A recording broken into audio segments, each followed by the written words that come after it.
اعوذ باللہ من الشیطان الرجیم بسم اللہ الرحمن الرحیم لقد خلقنا الانسان فی کبد۔ صدر محترم، علماء کرام، ذمہ داران جمعیت و جماعت، محترم بزرگوں، نوجوان ساتھیوں، پردہ نشین ماؤں اور بہنوں، پیارے بچوں، اس عظیم الشان کانفرنس میں آج آپ کے سامنے ایک ایسے موضوع کے تعلق سے چند باتیں رکھنا چاہتا ہوں جو ہم سب سے جڑا ہے، اور موجودہ وقت میں کچھ ایسے حالات، کچھ ایسی سچویشنز بنی ہیں کہ ہر دل پر ایک قسم کی مایوسی اور رنج و غم کی کیفیت ہے۔ کچھ ہمارے داخلی مسائل ہوتے ہیں اور کچھ مسائل اجتماعی ہوتے ہیں، پوری قوم و ملت سے ان کا تعلق ہوتا ہے۔ اپنے آس پاس جب ہم کوئی ایسا واقعہ، کوئی ایسی چیز دیکھتے ہیں، ایک قوم کی حیثیت سے، ایک ملت کی حیثیت سے، جو ہمارے لیے ٹھیک نہیں ہوتی، تو ہمیں تکلیف ہوتی ہے، ہمیں دل میں اس کا احساس اور فیلنگ ہوتی ہے۔ آج ہم یہ دیکھیں گے کہ اسلام اس سلسلے میں ہماری کیا رہنمائی کرتا ہے۔ سب سے پہلی بات تو یہ یاد رکھیں میرے بھائیوں کہ ہماری یہ دنیا کی زندگی، یہاں غم اور رنج اور ٹینشن اور تکلیف کا آنا یہ ناگزیر ہے، اس کے بغیر ہمیں کوئی چارہ نہیں ہے۔ اللہ تعالیٰ نے اس دنیا کا نظام ایسا بنایا ہے، یہاں آپ اگر یہ تصور کریں کہ ہماری زندگی میں کبھی کوئی ٹینشن نہ آئے، کبھی کوئی دکھ نہ آئے، کبھی کوئی غم نہ آئے، تو یہ پاسبل نہیں ہے۔ زندگی ہے تو زندگی میں غم اور تکلیفیں آئیں گی۔ اللہ تعالیٰ نے قرآن کریم میں سورۃ البلد میں فرمایا، لقد خلقنا الانسان فی کبد، یقیناً ہم نے انسان کو مشقتوں اور سختیوں میں گھرا ہوا پیدا کیا۔ انسان کو اللہ نے ایسا بنایا ہے، انسانی زندگی مشقتوں سے، اسٹرگل سے، ٹینشن سے، پریشانیوں سے بھری رہے گی۔ ایک دوسرے مقام پر اللہ نے فرمایا وَأَنَّهُ هُوَ أَضْحَكَ وَأَبْكَى، اللہ ہی کی ذات ہے جو ہمیں ہنساتی بھی ہے، اور اللہ ہی کی ذات ہے جو ہمیں رلاتی بھی۔ دنیا کی زندگی میں اگر ایسے مواقع آتے ہیں جب ہمارے چہروں پر مسکراہٹ آتی ہے، تو ایسے موقع بھی آئیں گے جب ہماری آنکھوں سے آنسو جاری ہو۔ اگر ایسی زندگی ہم چاہتے ہیں جہاں کوئی غم نہ ہو، تو ایسی زندگی انشاءاللہ جنت میں ملے گی۔ اسی لیے قرآن کریم میں اللہ فرماتا ہے کہ جب جنتی جنت میں جائیں گے تو اللہ کا شکر ادا کرتے ہوئے کہیں گے الحمدللہ الذی اذھب عنا الحزن، تمام تعریفیں اس اللہ کے لیے ہیں جس نے دنیا کے رنج و غم سے ہم سب کو نجات دے دی۔ تو جنت کی زندگی ایسی، وہاں کوئی رنج و غم، وہاں کوئی تھکاوٹ، کوئی تکلیف، کوئی ٹینشن نہیں ہوگی۔ دنیا میں غم آئیں گے۔ اب مسئلہ یہ ہے کہ غم اور تکلیف کے جب واقعات پیش آئیں تو ان کو ہم ٹریٹ کیسے کریں؟ جب ہماری زندگی میں کوئی پریشانی آئے تو اس وقت ہم کیا کریں؟ اب کوئی شراب کے ذریعے اپنے غموں کو ہلکا کر رہا ہے، کوئی نشے اور ڈرگس کے ذریعے اپنے غموں کو دور کرنے کی کوشش کر رہا ہے۔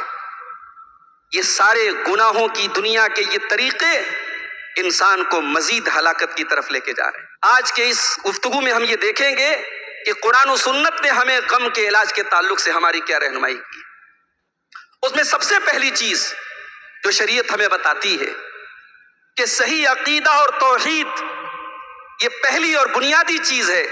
اگر آپ چاہتے ہیں کہ اس دنیا میں آپ ایک سکون کی زندگی بسر کریں، آپ کا دل مطمئن ہو، تو آپ عقیدہ توحید کو اپنا لیں۔ جو اللہ تبارک و تعالیٰ نے نیچرلی آپ کے اندر فطرت کی ایک آواز رکھی ہے، اللہ تبارک و تعالیٰ نے فطری طور پر ہمیں توحید پر بنایا ہے، اس توحید کو اپناؤ میرے بھائیوں۔ آپ شرک کے ذریعے سکون نہیں پا سکتے۔ جس سماج میں کریشن کی عبادت ہو رہی ہو، جس سماج میں اپنے ہاتھوں سے بنائے ہوئے خداؤں کی پوجا ہو رہی ہو، جس معاشرے میں اپنے معبودوں میں خود جان ڈالنے کا کام کیا جا رہا ہو، وہ سماج کبھی پرامن اور چین والا نہیں بن سکتا ہے۔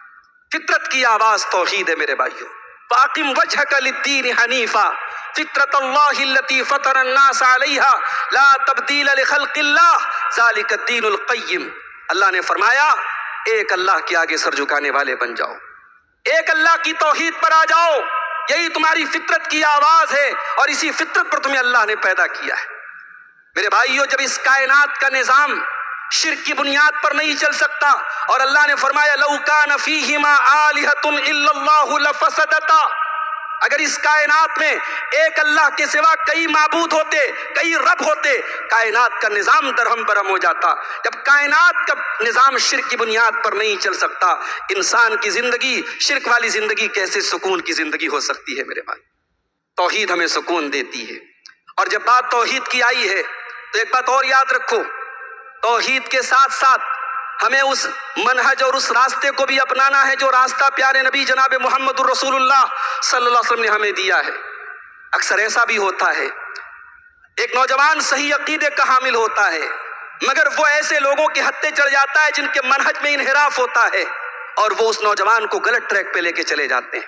وہاں شرک تو نہیں ہوتا ہے، وہاں غیر اللہ کے در پہ سر تو نہیں جھکایا جاتا ہے، مگر منہج سلف اور منہج صحابہ اور منہج رسول سے انحراف کے نتیجے میں وہ نوجوان برباد ہو جاتا ہے۔ وہ نوجوان کبھی صحابہ کو گالیاں دینے لگتا ہے، کبھی دین کے مسلمات کا انکار کرنے لگتا ہے، اور کبھی ایسے راستوں پر نکل جاتا ہے جس کا تعلق قرآن و حدیث سے نہیں ہے۔ ہمیں اس منہج کو بھی اپنانا ہے جس منہج کے بارے میں اللہ کے نبی فرماتے ہیں لا یزیغ عنہا بعدی الا ہالک، میرے منہج سے، میرے طریقے سے، میری شاہراہ سے وہی ہٹے گا جو ہلاک ہوگا۔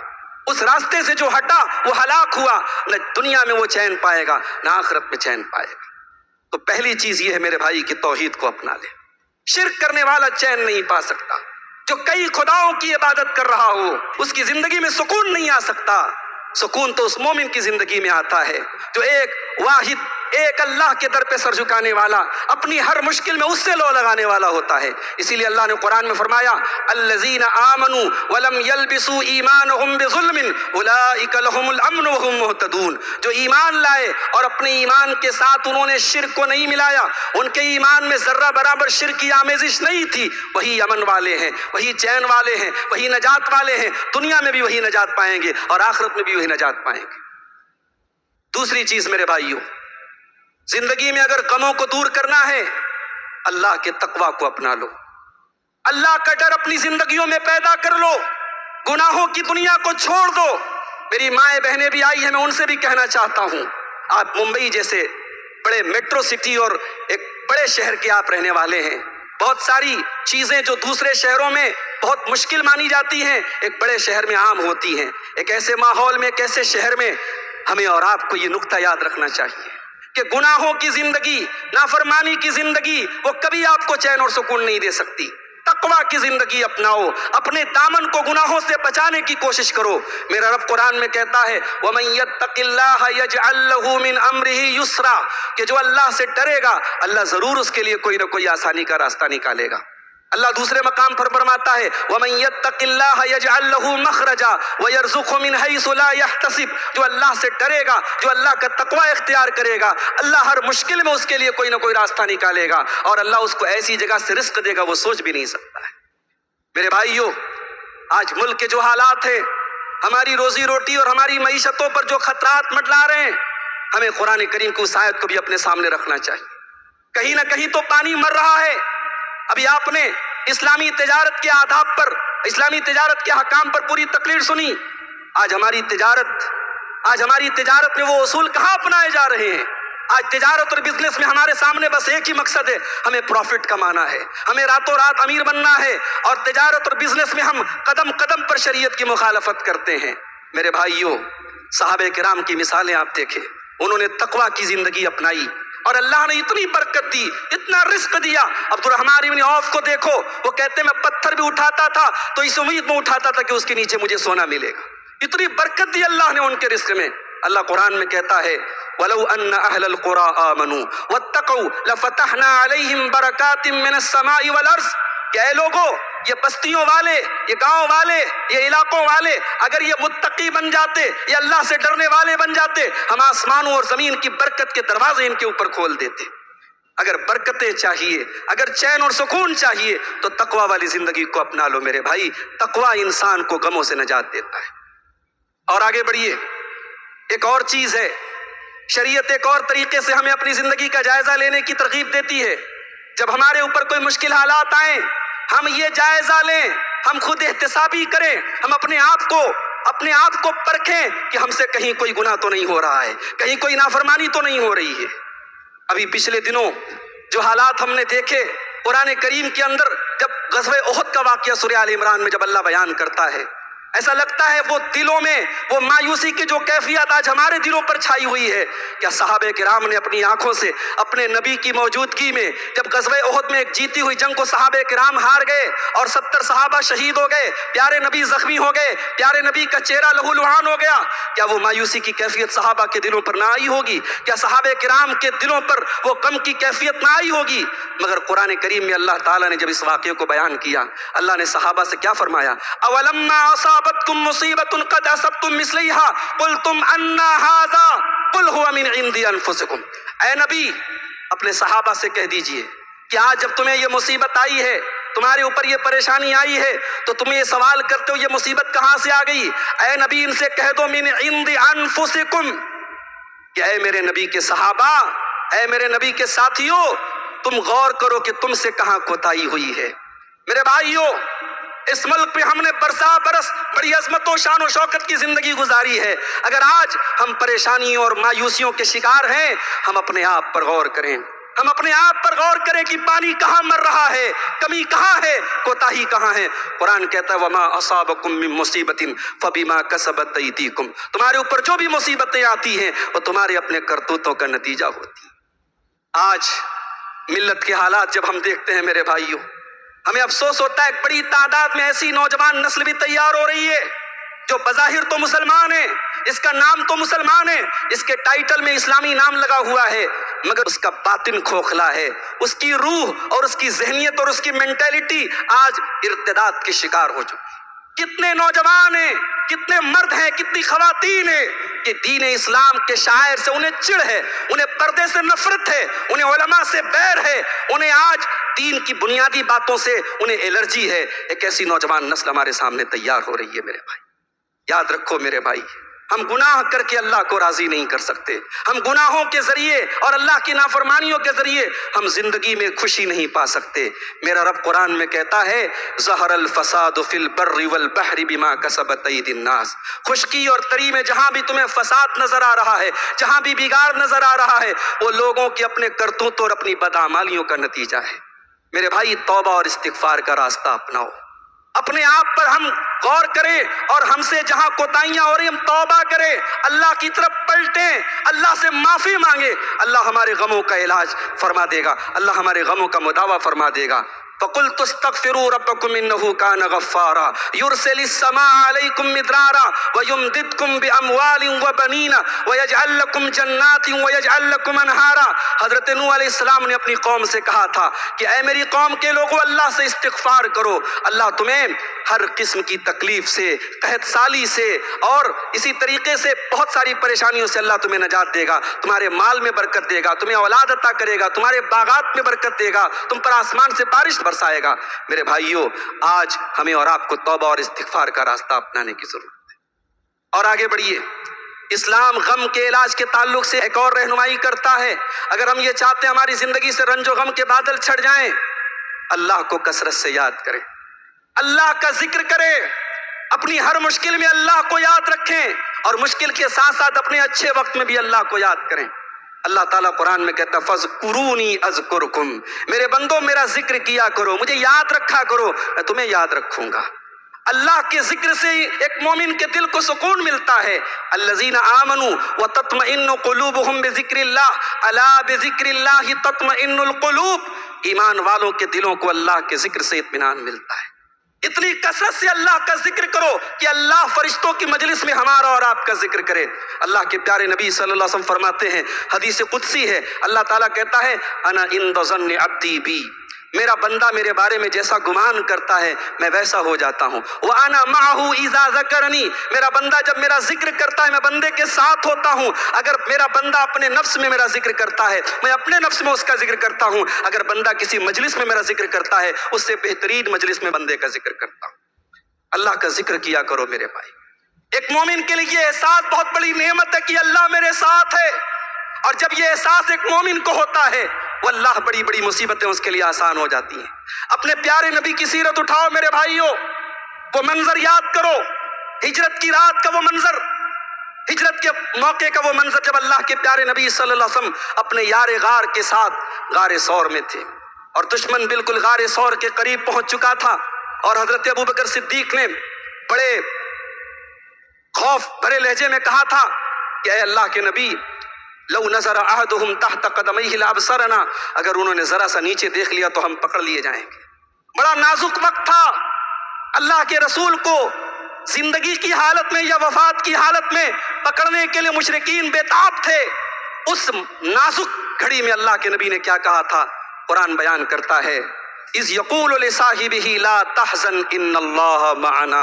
یاد کرو جب میرا نبی اپنے ساتھی سے کہہ رہا تھا، اپنے دوست ابو بکر سے کہہ رہا تھا، لا تحزن، کہ اے ابو بکر غم نہ کرو، ان اللہ معنا، اللہ ہمارے ساتھ ہے۔ یہ بہت بڑی چیز ہے ایک مومن کے لیے میرے بھائی۔ ایک مومن کا دل جب اس احساس سے لبریز ہوتا ہے اللہ ہمارے ساتھ ہے، وہ مومن کو کبھی بکھرنے نہیں دیتا، کبھی مومن کو ڈپریشن کا شکار ہونے نہیں دیتا۔ ایک مومن اسی لیے جو سچا مومن ہوتا ہے وہ کبھی خودکشی نہیں کرتا، وہ کبھی سوسائڈ نہیں کرتا، وہ کبھی حالات سے ہارتا نہیں ہے۔ اس کی زندگی کا نعرہ یہ ہوتا ہے، اس کی زندگی کا سلوگن یہ ہوتا ہے، ان اللہ معنا، میرا رب میرے ساتھ ہے، میرا اللہ میرے ساتھ ہے۔ ایک اور واقعہ تاریخ کا دیکھو میرے بھائیوں، موسیٰ علیہ السلام بنی اسرائیل کو لے کر کے جا رہے ہیں، فرعون اپنے لاؤ لشکر کو لے کر کے پیچھا کر رہا ہے، اور سامنے دریائے قلزم ہے، سامنے دریائے قلزم ہے، پیچھے فرعون کا لشکر ہے۔ موسیٰ علیہ السلام کے ساتھی کہتے انا لمدرکون، اے موسیٰ یہ تو بہت غلط جگہ آپ نے ہم کو پھنسا دیا، اب تو ہم پکڑ لیے جائیں گے، اب ہمارے پاس کوئی اور راستہ نہیں ہے۔ قال کلا ان معی ربی سیہدین، موسیٰ علیہ السلام نے بڑے سکون سے کہا، بڑے اطمینان سے کہا، میرا رب میرے ساتھ ہے، وہ ضرور کوئی نہ کوئی راستہ نکالے گا۔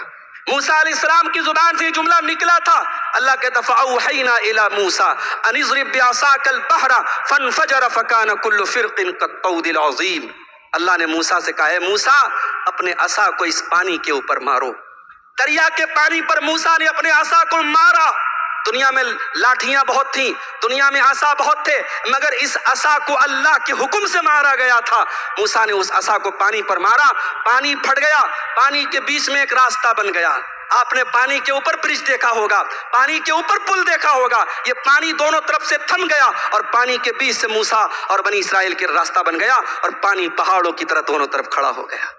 اللہ پر توکل کرنا چاہیے میرے بھائی، ہمیں ہمیشہ اس احساس کو ہمیشہ اپنے دل میں زندہ رکھنا چاہیے کہ اگر ہم اللہ والے ہیں، اگر ہم اللہ کے ماننے والے ہیں، اللہ ہمارے ساتھ ہے۔ حضرت یونس علیہ السلام کو دیکھو میرے بھائی، حضرت یونس علیہ السلام مچھلی کے پیٹ میں، ایک ایسی جگہ جہاں کوئی فریاد نہیں سن سکتا، جہاں دنیا کا کوئی نیٹ ورک، کسی نیٹ ورک کی کوریج نہیں ہے، جہاں دنیا کا کمیونیکیشن کا کوئی راستہ نہیں ہے۔ وَظَنُّونَ إِذْ ذَهَبَ مُغَاضِبًا فَظَنَّ أَن لَّن نَّقْدِرَ عَلَيْهِ فَنَادَىٰ فِي الظُّلُمَاتِ أَن لَّا إِلَٰهَ إِلَّا أَنتَ سُبْحَانَكَ إِنِّي كُنتُ مِنَ الظَّالِمِينَ۔ یاد کرو مچھلی والے نبی کو، جب انہوں نے تاریکیوں میں پکارا تھا، رات کا اندھیرا تھا، مچھلی کے پیٹ کا اندھیرا تھا، سمندر کے پانی کا اندھیرا تھا، تین اندھیروں میں اپنے رب کو پکارا تھا، کہا تب پروردگار تیرے سوا میرا کوئی سہارا نہیں ہے، تو پاک ہے میں ظالم ہوں۔ اللہ کہتا فاستجبنا له ونجيناه من الغم وكذلك ننجي المؤمنين، ہم نے حضرت یونس کو نجات دی، ان کو غم سے بچا لیا، ہم اسی طریقے سے اہل ایمان کو بھی بچا لیتے ہیں۔ تو اللہ کو یاد کرنے والے بن جائیں میرے بھائی۔ ایک اور چیز اسلام ہمیں بتاتا ہے، اگر غم سے بچنا ہے ایمان اور نیک عمل کی زندگی اپنا لو، ایمان والے بن جاؤ اور نیک عمل کرنے والے بن جاؤ۔ من عمل صالحا من ذکر او انثى وهو مؤمن فلنحيينه حیاتا طیبہ ولنجزینهم اجرهم باحسن ما كانوا يعملون۔ اللہ کہہ رہا ہے کہ جو بھی مرد یا عورت، یہاں عورت کا نام الگ سے اللہ نے لیا، عورت کا لفظ الگ سے ذکر کیا تاکہ عورتوں تک بھی یہ پیغام چلا جائے کہ ایمان اور نیک عمل کی زندگی تمہیں بھی دنیا میں سکون دے گی۔ کہا جو بھی مرد و عورت ایمان والی زندگی گزارے گا، نیک عمل والی زندگی گزارے گا، فَلَنُحْيِيَنَّهُ حَيَاةً طَيِّبَةً، اسے دنیا میں ایک پاکیزہ زندگی عطا فرمائے گی۔ میرے بھائیوں، بڑے بڑے سیلیبریٹیز کو دیکھ لیجئے، بالی ووڈ کے بڑے بڑے اداکاروں اور اداکاراؤں کو دیکھ لیجئے، جن کی زندگی میں پیسے کی کمی نہیں، جن کی زندگی میں شہرت کی کمی نہیں، جن کی زندگیوں میں گلیمر کی کمی نہیں، مگر 20 برس کے بعد اس الزام پر شادیاں ٹوٹتی ہیں کہ شوہر بیوی کے ساتھ وفادار نہیں، بیوی شوہر کے ساتھ وفادار نہیں. وہاں دولت ہے، وہاں شہرت ہے، وہاں سب کچھ ہے، لیکن نہیں ہے تو ایمان نہیں ہے، نہیں ہے تو عمل صالح نہیں ہے، نہیں ہے تو دینداری نہیں ہے. میرے بھائی، ایمان اور عمل صالح کی زندگی آپ کو دنیا میں بھی چین عطا فرمائے گی. یہ رب کی گارنٹی ہے، یہ اللہ کی گارنٹی ہے. اللہ کہہ رہا ہے کہ فَلَنُحْيِيَنَّهُ حَيَاةً طَيِّبَةً، ہم اسے دنیا میں ایک پاکیزہ زندگی دیں گے اور آخرت میں بھی بہترین بدلہ عطا فرمائیں گے. اور آگے بڑھیے. ایک مومن کو یہ پتا ہوتا ہے زندگی میں اگر ایک کانٹا بھی چبھے گا، اور میں مومن ہوں، میں ایمان والا ہوں، میں رب پر ایمان رکھتا ہوں، اس کانٹے کی چبھن کی جو تکلیف مجھے ہوئی ہے اس پر مجھے اللہ کے اجر و ثواب ملے گا، اس پر بھی میرے کچھ گناہوں کا کفارہ وہ تکلیف بن جائے گی. یہ احساس بھی ہمارے غموں کو دور کرتا ہے. اللہ کے پیارے نبی صلی اللہ علیہ وسلم فرماتے ہیں، صحیح بخاری اور صحیح مسلم کی روایت ہے، ما یصیب المسلم من نصب ولا وصب ولا ہم ولا حزن ولا اذن ولا غم حتى الشوكة يشاقها الا كفر الله بها خطاياها. مومن کو جو بھی تکلیف پہنچتی ہے، مومن کو جو بھی غم پہنچتا ہے، حتیٰ کہ کانٹا بھی اگر مومن کو چبھتا ہے وہ اس کے گناہوں کا کفارہ بنتا ہے. اسی لیے اللہ کے پیارے نبی صلی اللہ علیہ وسلم فرماتے ہیں، مومن کے دونوں ہاتھ میں لڈو ہوتا ہے، مومن سکھ کے حالات میں اور مومن دکھ کے حالات میں، مومن خوشی میں اور مومن غمی میں، ہر حال میں مومن بھلائی کے ساتھ ہوتا ہے. ان اصابتہ سراء شکر، جب مومن کے اوپر کوئی خوشی، کوئی اچھی کوئی نعمت اس کو ملتی ہے، مومن اللہ کا شکریہ ادا کرتا ہے. وَإِنْ أَصَابَتْهُ ضَرَّاءُ صبر، اور مومن کے اوپر جب کوئی تکلیف آتی ہے مومن صبر سے کام لیتا ہے.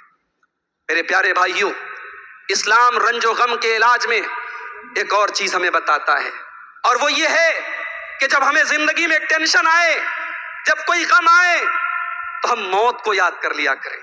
ہم اس وقت کو یاد کر لیں جب دنیا سے چلے جائیں گے. بہت غم ہے، بہت ٹینشن ہے، لیکن موت بھی تو آنی ہے نا. ایک دن موت آئے گی، یہ ٹینشن یہ دکھ سب ختم ہو جائیں گے.